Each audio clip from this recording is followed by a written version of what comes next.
Assalamualaikum warahmatullahi wabarakatuh. I'd like to introduce myself to you. My name is Faradila Eka Pratiwi from Physics Education of 2019. Everyone watching this has probably spent some time at the ocean at some point in your life. The sandy beaches, the peace of the ocean, the cruising waves. But what even are ocean waves and how do they work? Waves are caused by a number of things and contain massive amounts of energy. In fact, just 2% of the total energy of ocean waves could be used to power the entire world. There are essentially 3 types of waves: wind-driven waves, tidal waves, and tsunamis. Wind-driven waves form as wind passes over the surface of the water. Pretty simple.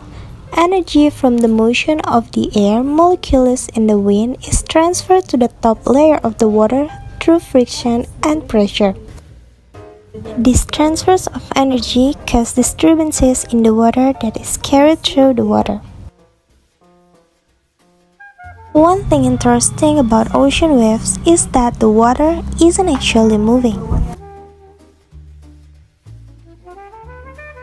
Rather, it's the wave that moves through the water in general.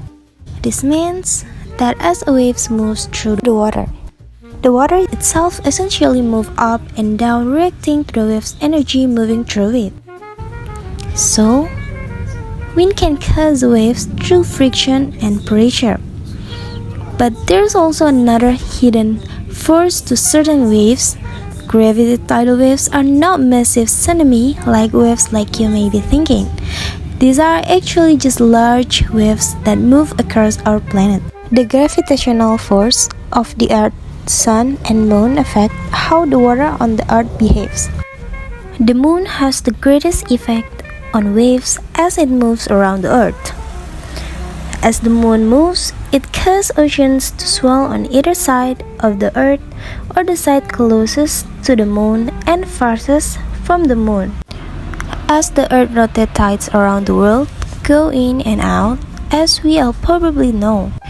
The actual mechanics from this might surprise you too. The bulge of the water on the Earth stays consistent with the location of the Moon, and it's actually the movement of the Earth that greatly affects tides going in and out. This gives the appearance of high and low tides when it actually is the Earth that's moving, not the water.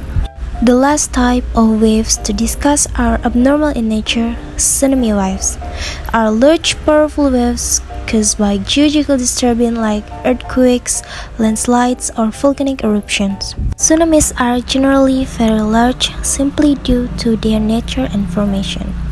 Now that we've gone through the different types of waves, we need to understand a little bit more about the basics of these waves. When oceans meet, generally one of 3 things happen.